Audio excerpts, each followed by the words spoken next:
Hello friend, welcome back और my YouTube channel. ये Khan sir का बिहार एसएससी का प्रैक्टिस सेट है। हम लोग आज इसको सेट नंबर 1 है आप लोगों के लिए। तो ये अगर आप लोगों को इसका पीडीएफ चाहिए तो आप लोग मेरे टेलीग्राम से जुड़ सकते हैं। उसका लिंक मैं नीचे डिस्क्रिप्शन में दे दूँगा। और ये सेट काफ़ी अच्छा है। जिनका भी एग्जामिनेशन है बिहार एसएससी का फॉर्म भरे हैं तो आप लोगों के लिए बेहद ही आप लोग ध्यान रखिएगा। तो पहला नंबर सवाल से हम लोग शुरू करेंगे। टोटल इसमें जितने भी जीके के सवाल होंगे, जीके एंड जीएस, हम लोग टोटल डिस्कशन करने वाले हैं। तो पहला नंबर सवाल, और इसका पीडीएफ मैं नीचे दे दूँगा। तो सिंधु सभ्यता के स्थलों में से किस स्थल में डॉकयार्ड होने का प्रमाण है? तो डॉकयार्ड किन शहर में था सिंधु घाटी सभ्यता का? हाँ, और एक और बात, जितने भी लोग चैनल पे नए हैं वो लोग चैनल को सब्सक्राइब कर लें। तो ऑप्शन नंबर बी इसका सही जवाब होगा, लोथल। इसको मिनी हड़प्पा के नाम से भी जाना जाता है और ये भारत के गुजरात राज्य में है और ये भोगवा नदी के किनारे है, ये भी ध्यान रखिएगा। और ये भारत के, और ये सिंधु सभ्यता का क्या था? तो आप लोग कमेंट करके बताइएगा ये क्या था। नेक्स्ट नंबर है, उत्तरी बिहार का प्राचीन नाम क्या था? तो उत्तरी बिहार का प्राचीन नाम वज्जी था। ऑप्शन नंबर ए सही जवाब है, वज्जी नाम था। निम्नलिखित में से कौन से युग्म सही सुमेलित हैं? तो ऑप्शन नंबर B2 और ऑप्शन नंबर 4 ये दोनों सही हैं। बाकी ये जो सती प्रथा का जो उन्मूलन था वो डलहौजी के शासन में न होकर के लॉर्ड विलियम बेंटिंग के शासन काल में हुआ था। और ये आप सभी का ये जो सहायक संधि है ये भी आप सभी के लॉर्ड वेलेजली के ही शासनकाल में हुआ था। ये चौथा आप लोग का सही नहीं है। ये जो रेगुलेटिंग एक्ट है ये आप सभी का वारेन हेस्टिंग के शासनकाल में, ना कि विलियम बेंटिंग के शासनकाल में, जिसमें जो सही हो जाएगा 2 और 3। तो 2 और 3 ऑप्शन नंबर डी में है, तो आप लोग सही कर लीजिएगा। हमने ध्यान नहीं दिया, मेरे को लगा कि ये 4 सही होगा, लेकिन जब मैंने इसको देखा तो चौथा नंबर आपका थी है। ये आप सभी का वारेन हेस्टिंग के शासनकाल में हुआ था, ना कि लॉर्ड विलियम बेंटिंग के शासनकाल में। तो ध्यान रखने वाला बात है, आप सभी ध्यान रखिएगा। क्रिप्स मिशन का प्रस्ताव कब आया था? तो क्रिप्स मिशन का प्रस्ताव 1942 में आया था, ध्यान रखिएगा, 30 मार्च 1942, option number A. Next number, Delhi समझौता किसे कहा जाता है? तो गांधी इरविन समझौता को ही दिल्ली समझौता कहा जाता है। गांधी एवं इरविन के बीच समझौता हुआ था। उसके बाद गांधी जी ने द्वितीय गोलमेज सम्मेलन में गए थे, ये बात ध्यान रखिएगा। वह कौन सा अंतिम वर्ष था जब भारत में रेल बजट और केंद्रीय बजट अलग अलग प्रस्तुत किया गया था? तो अंतिम बार 2016 में प्रस्तुत किया गया था, फिर उसके बाद दोनों को मर्ज कर दिया गया था। तो अंतिम बार 2016, ध्यान रखिएगा। 1920 के दौरान दरभंगा राज्य में किसान आंदोलन का नेता कौन था? तो ये था आप सभी का स्वामी विद्यानंद, जो थे वो दरभंगा राज्य में किसान आंदोलन के नेता थे 1919 के दौरान। 1919 में कौन थे? आप लोग ध्यान रखिएगा, दरभंगा राज्य में किसान आंदोलन के नेता थे स्वामी विद्यानंद। नेक्स्ट है 8वां नंबर सवाल, आप लोगों के स्क्रीन के सामने है। वास्को डी गामा से सवाल है। वास्को डी गामा ने समुद्र मार्ग की खोज की थी, कब खोज की थी वास्को डी गामा ने समुद्र मार्ग की?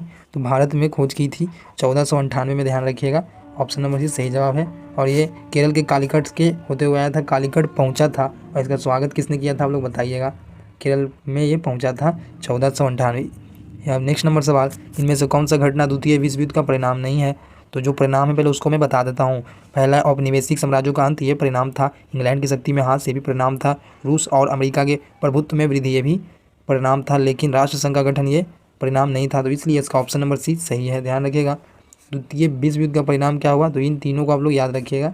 कब हुआ था? तो 1939 में। और कब तक चला था? तो आप लोग को पता होगा। पीपुल्स वॉर ग्रुप के संबंधित है किससे? तो पीपुल्स वॉर ग्रुप संबंधित है नक्सलवाद से। ऑप्शन नंबर डी सही जवाब है, नक्सलवाद से संबंधित है। भारत का संविधान संविधान सभा के द्वारा कब अपनाया गया था? तो अपनाया गया था कब? तो 26 जनवरी 1950 को अपनाया गया था और इसको पास किया गया था 26 नवंबर 1949। देखिए नेक्स्ट नंबर सवाल है, भारतीय संविधान को संविधान सभा ने कब पास किया था? तो इसका हो जाएगा option number D. Next number सवाल आप लोग के स्क्रीन के सामने है कि संविधान ने भारत ने राज्यों के नीति निर्देशक तत्वों के विचार को अपनाया है। किसके संविधान से लिया गया है राज्य के नीति निर्देशक तत्व? तो ये आप सही किस देश से लिया गया है? तो आयरलैंड से। आप लोग ध्यान रखिएगा, राज्य के नीति निर्देशक तत्व भारत आयरलैंड के संविधान से लिया है, ऑप्शन नंबर ए सही जवाब होगा। नेक्स्ट नंबर सवाल, निम्नलिखित में से किस विषय पर केंद्रीय और राज्य सरकार दोनों कानून बना सकती है? तो संवर्धित सूची में के विषयों पर केंद्र और राज्य दोनों सरकार कानून बना सकती है। ये सभी सवाल आप लोगों के लिए मोस्ट इंपॉर्टेंट है। नेक्स्ट नंबर है, निम्नलिखित में से कौन सा एक सही युग्म सम्मिलित कीजिए? इसका सही है ऑप्शन नंबर सी, अनुच्छेद 14 सार्वजनिक रोजगार में समान, ये बताता है। 14 अनुच्छेद क्या है कि रोजगार में समान अवसर दोनों को। 14 में क्या है कि सार्वजनिक रोजगार में समान अवसर है। ये 17 में है छुआछूत, और ये जो आप सभी का 15 है इसमें जाति लिंग धर्म में भेदभाव, ये है आप सभी का अनुच्छेद 15। तो और हम लोग आगे बढ़ते हैं। जब कोई राज्य राष्ट्रपति के शासन के अंतर्गत होता है तो उस राज्य का बजट कौन पारित करता है? तो उस राज्य का बजट वित्त मंत्रालय द्वारा पास किया जाता है। ये भी हम लोग ध्यान रखिएगा। इसका ऑप्शन आप लोगों को पता चल गया होगा। नेक्स्ट नंबर सवाल है, भारत का प्रथम आम चुनाव कब हुआ था? तो 1951 से 52 के बीच में पहला आम चुनाव हुआ था। आप लोग ध्यान रखिएगा। नेक्स्ट नंबर सवाल, पंचायत समिति के सदस्य अक्सर 5 वर्षों के लिए चुने जाते हैं। 5, सब लोग सही जवाब है, 5 वर्षों के लिए। नेक्स्ट नंबर, सितंबर 2018 में किस भारतीय राज्य के पहले नागरिक विमानपत्तन का उद्घाटन किया था? जिसका सही जवाब होगा सिक्किम का उद्घाटन किया था। सही आंसर है सिक्किम। नेक्स्ट नंबर है, भारतीय साक्ष्य अधिनियम कब पारित किया गया था? तो इसका आंसर आप लोग कमेंट करके बताइएगा। क्या होगा इसका आंसर, आप लोग कमेंट करके बताइएगा। निम्नलिखित में से कौन सा ग्रह आकार एवं द्रव्यमान, आकार और द्रव्यमान के मामले में पृथ्वी के लगभग बराबर है? तो शुक्र इसका सही आंसर है। शुक्र को पृथ्वी की जुड़वा बहन भी कहा जाता है, इसलिए क्योंकि इसका आकार एवं द्रव्यमान दोनों बराबर है। शाम का तारा और भोर का तारा भी इसको कहा जाता है। नेक्स्ट नंबर है, और इसको एक और नाम से भी जाना। नेक्स्ट नंबर सवाल है, 1 दिसंबर को किस दिवस के रूप में मनाया जाता है? तो 1 दिसंबर को विश्व एड्स दिवस, ध्यान रखना है। हम लोग फिर से आ गए। तो 1 दिसंबर को ऑप्शन नंबर ए मनाया जाता है। लवनी किस राज्य का प्रसिद्ध लोक नृत्य है? तो ये काफ़ी आसान सवाल है। लवनी महाराष्ट्र, ध्यान रखिएगा, महाराष्ट्र का लोक नृत्य है लवनी। निम्नलिखित में से किस प्रकार का कोयला उच्चतम गुणवत्ता का होता है? तो एंथ्रासाइट कोयला उच्चतम गुणवत्ता का होता है, एंथ्रासाइट, ध्यान रखिएगा। नेक्स्ट नंबर है, विश्व का सबसे गहरा महासागर कौन है? तो प्रशांत महासागर सबसे गहरा महासागर है। निम्नलिखित में से कौन सा एक भूमध्य राज्य है जो चारों ओर से जमीन से घिरा, उसे भूमध्य राज्य कहा जाता है? तो बिहार इसका सही आंसर है। बिहार एक भूमध्य राज्य है जो चारों ओर से जमीन से घिरा है। निम्नलिखित में से प्रायद्वीपीय भारत की सबसे बड़ी नदी कौन है? तो प्रायद्वीपीय भारत की सबसे बड़ी नदी गोदावरी। आप लोग ध्यान रखना है कि प्रायद्वीपीय भारत जो है, प्रायद्वीपीय भारत किसे कहा जाता है? तो भारत के जो नीचे वाला साइड उसको प्रायद्वीपीय भारत कहा जाता है, क्योंकि तीनों ओर से पानी से घिरा है। तो उसकी सबसे बड़ी नदी कौन है? तो आप लोग ऑप्शन नंबर बी सही जवाब होगा। किस बहुदेशीय नदी घाटी परियोजना, और आप लोग ये भी बताइएगा, महानदी कावेरी और कृष्णा कावेरी महानदी के बारे में कुछ आप लोग कमेंट करके बताइएगा, जिससे कि आप लोग का रिवीजन हो सके। किस बहुदेशीय घाटी परियोजना का निर्माण महानदी पर है? महानदी पर कौन सा डैम बनाया गया? तो हीराकुंड बांध महानदी पे बनाया गया। ये सवाल था आप लोगों का। किस भारतीय राज्य में सार्वजनिक क्षेत्र में वन सबसे ज़्यादा है? तो मध्य प्रदेश में सबसे अधिक वन देखने को मिलता है। आप सब ध्यान रखिएगा। प्रथम मध्य प्रदेश में खेती की कृषि विधि जिसको झूम कृषि कहा जाता है, उसका एक और नाम क्या है? उसका एक और नाम दहिया है। ऑप्शन नंबर सी सही जवाब है। नेक्स्ट नंबर, राष्ट्रीय खाद्य सुरक्षा मिशन का लक्ष्य निम्नलिखित में से किन उत्पादकों के उत्पादन को बढ़ाता है? इसका सही जवाब है पहला चावल, फिर दूसरा गेहूँ, फिर दलहन, फिर मोटा अनाज। फल को छोड़ाकर सभी इसका सही आंसर होगा। तो आप लोग इसका सही आंसर ऑप्शन नंबर डी हो जाएगा। जनगणना 2011 के अनुसार किस राज्य का जनसंख्या घनत्व सबसे कम है? तो देखिए सबसे ज़्यादा बिहार हो जाएगा। सबसे कम पूछा जा रहा है तो मेघालय हो जाएगा। सबसे कम जनसंख्या घनत्व है। अगर केंद्र शासित प्रदेश में पूछे कि सबसे अधिक जनसंख्या घनत्व किसका है, तो दिल्ली का हो जाएगा सबसे अधिक जनसंख्या घनत्व केंद्र शासित प्रदेश में। वही आप लोग का राज्य पूछा जा रहा है तो इसीलिए मेघालय हो जाएगा इसका सही आंसर। भारत के भुगतान संतुलन के चालू खाते में रुपयों की पूर्ण परिवर्तनशीलता कब हुई? तो इसका पूर्ण परिवर्तनशीलता हुई, इसका सही जवाब है 19 अगस्त को हुआ 94 में पूर्ण परिवर्तनशीलता। कब? भारत के भुगतान संतुलन के चालू खाते में 1994 में पूर्ण परिवर्तनशीलता, ध्यान रखना है। बैंक नोट कहाँ पे स्थित है? तो बैंक नोट प्रेस कहाँ पे है? तो ऑप्शन नंबर बी सही जवाब होगा, यहाँ पे देखने को मिलता है। समुराई योद्धा वर्ग है, तो समुराई योद्धा वर्ग कहाँ का योद्धा वर्ग है ये बताना है। सही जवाब होगा जापान में है समुराई योद्धा वर्ग, तो जापान सही आंसर है। स्वीपनिंग जेनी की खोज किसने की थी? स्वीपनिंग जेनी की खोज किसके द्वारा किया गया था? तो इसका भी आंसर ऑप्शन नंबर सी ही होगा, जेम्स हारग्रीव्स द्वारा किया गया था इसका खोज। नेक्स्ट नंबर है, प्राकृतिक चयन जिसको नेचुरल सिलेक्शन का सिद्धांत किसने दिया था? डार्विन ने दिया था। Option number C. पौधे में निषेचन के फलस्वरूप उत्पन्न एकल कोशिका क्या कहलाती है? तो एकल कोशिका क्या कहलाती है? तो ऑप्शन नंबर बी सही जवाब है, पुष्प या पराग कहा जाता है। सभी सवाल आप लोगों के लिए मोस्ट इंपॉर्टेंट है। दांतों एवं हड्डियों में उपस्थित क्या? Calcium phosphate. सभी सवाल कहीं ना कहीं पूछे जा चुके हैं। पित्त का कार्य क्या होता है? पित्त का काम होता है वसा का इमल्सीकरण, वसा को तोड़ देना, ये होता है काम इसका। वसा का इमल्सी यानी कि जितने भी फैट बने उसमें तेल उल है उसको छान के साफ करके उसको पेट के माध्यम से बाहर निकाल देना, यही कार्य है वसा का इमल्सीकरण। तो हम लोग यहाँ तक पहुँच चुके हैं, आगे ज़्यादा सवाल नहीं है, हम लोग उसको जल्दी से कंप्लीट कर लेते हैं। आप लोग बने रहिए वीडियो में। चलिए आगे बढ़ रहे हैं। देखिए इसका आंसर आप लोगों को खुद बताना है क्योंकि ये इसका आंसर आप लोग को आता होगा। 45 नंबर सवाल, रक्त का थक्का जमने के लिए कौन सा विटामिन जरूरी है? तो ऑप्शन नंबर सी विटामिन के रक्त का थक्का जमाने के लिए ज़रूरी है। इसका साइंटिफिक नेम क्या है, यानी वैज्ञानिक नाम, वो बताइएगा आप सभी। वायुमंडल में सबसे पर्याप्त मात्रा में पाया जाने वाला गैसीय मूल तत्व क्या है? तो ये है नाइट्रोजन, जो कि अधिक मात्रा में वायुमंडल में देखने को मिलता है। प्रतिशत में पूछा जाए तो 78% तक हमारे वायुमंडल में नाइट्रोजन देखने को मिलता है, और सबसे अधिक मात्रा में नाइट्रोजन, फिर उसके बाद हीलियम 21% देखने को मिलता है।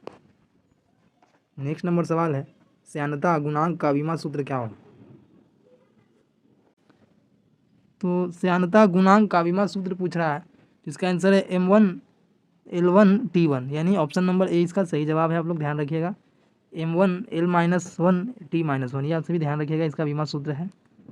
और वायुमंडल में सबसे पर्याप्त मात्रा मैंने बता दिया, वो है नाइट्रोजन, और फिर हीलियम 21% हीलियम है, और 78% मैंने बता दिया। नेक्स्ट नंबर सवाल है, वैद्युत आवेश का एसआई मात्रक क्या होता है? वैद्युत आवेश का एसआई मात्रक पूछा जा रहा है आप लोग से, तो इसका सही जवाब है ऑप्शन नंबर ए, यानी कूलम, इसका सही आंसर है। कूलम को कहा जाता है वैद्युत आवेश का एसआई मात्रक है कूलम। और जूल किसका है? तो जूल आप सभी का वर्क का एसआई यूनिट है। वोल्ट किसका है? आप लोग कमेंट करके बताइएगा, वोल्ट किसका है? जूल आप सभी का वर्क का है, और कूलम करंट का है, जिसको वैद्युत आवेश। नेक्स्ट नंबर सवाल है, एकाएक चलना प्रारंभ कर देते हैं तो अवरोही के पीछे की तरफ गिरने की आशंका का कारण क्या है?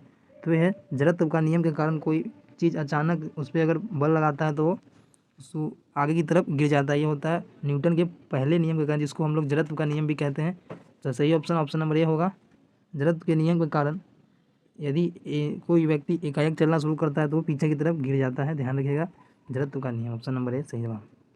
नेक्स्ट नंबर है, कोई ऊर्जा जो भंडारित है क्या कहलाती है? उसको कहा जाता है विभव ऊर्जा, ऑप्शन नंबर ए, जो ऊर्जा भंडारित है उसको विभव ऊर्जा कहा जाता है। नेक्स्ट नंबर है, भूकंप किस कारण से आता है? तो भूकंप आता है आप सभी का ऑप्शन नंबर ए, विवर्तनिकी यानी प्लेट टेक्टोनिक के कारण।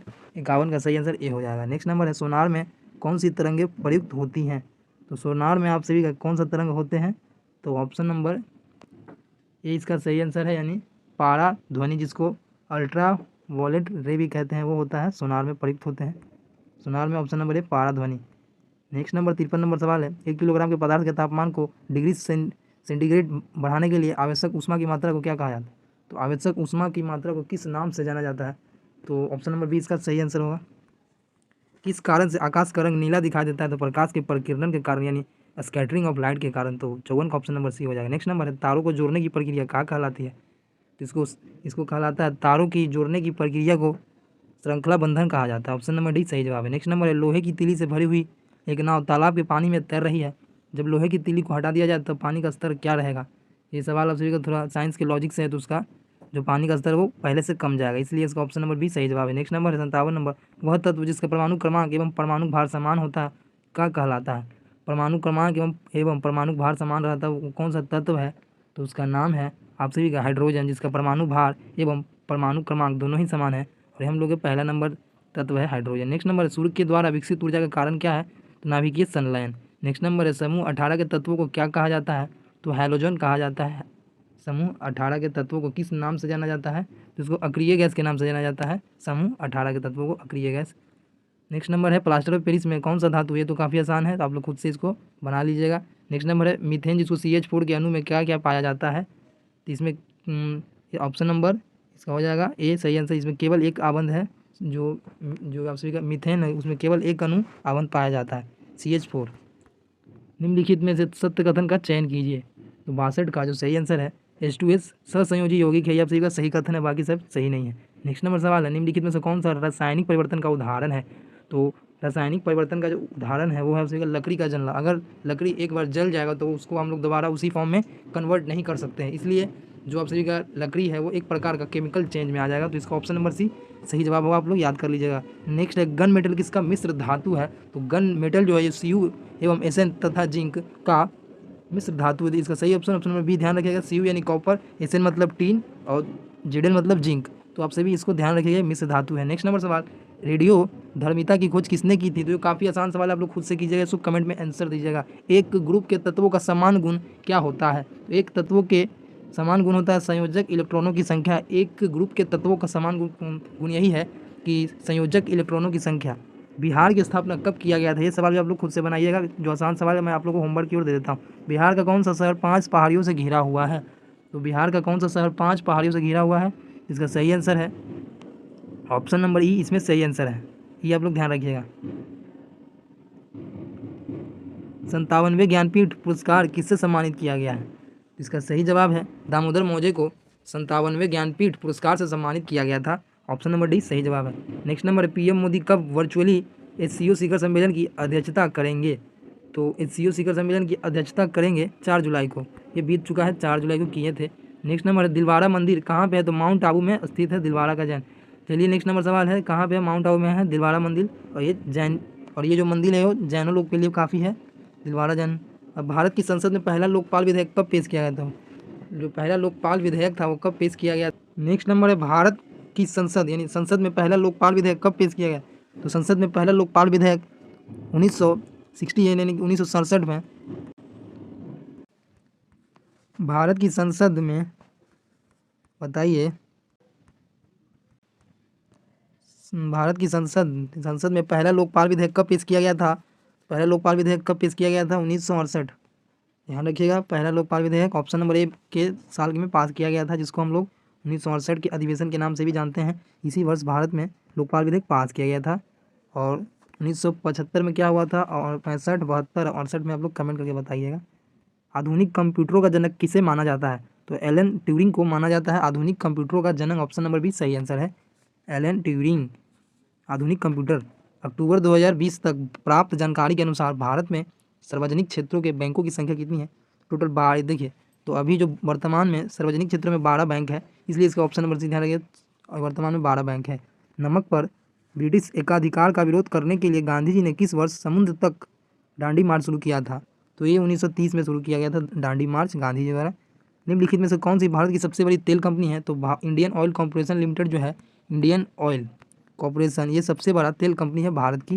ध्यान रखिएगा, इंडियन कॉर्पोरेशन लिमिटेड। भारत में प्रथम परमाणु बम का परीक्षण किस वर्ष किया गया था? तो 1974 में पहली बार परमाणु बम का परीक्षण किया गया था। कहाँ पे किया गया था? तो आप लोग कमेंट करके बताइए। भारत में राष्ट्रीय आय की गणना किसके द्वारा किया जाता है? तो केंद्रीय सांख्यिकी संगठन के द्वारा आय की गणना किया जाता है। जलियांवाला बाग नरसंहार कब हुआ था? 13 अप्रैल 1919 को हुआ था। इस समय कौन थे, वायसराय या? आप लोग कमेंट करके बताइए। भारत में खिलाफत आंदोलन के बारे में क्या सही है? तो खिलाफत आंदोलन के बारे में क्या सही है बताना है। तो ये तुर्की के सुल्तान के समर्थन में एक आंदोलन था। जी हाँ, ये बिल्कुल सही कथन है, बाकी ये सब गलत है। नेक्स्ट नंबर सवाल है, भारत में महाभियोग की प्रक्रिया द्वारा उसके पद से नहीं हटाया जा सकता। किसको महाभियोग की प्रक्रिया के द्वारा पद से नहीं हटाया जा सकता है?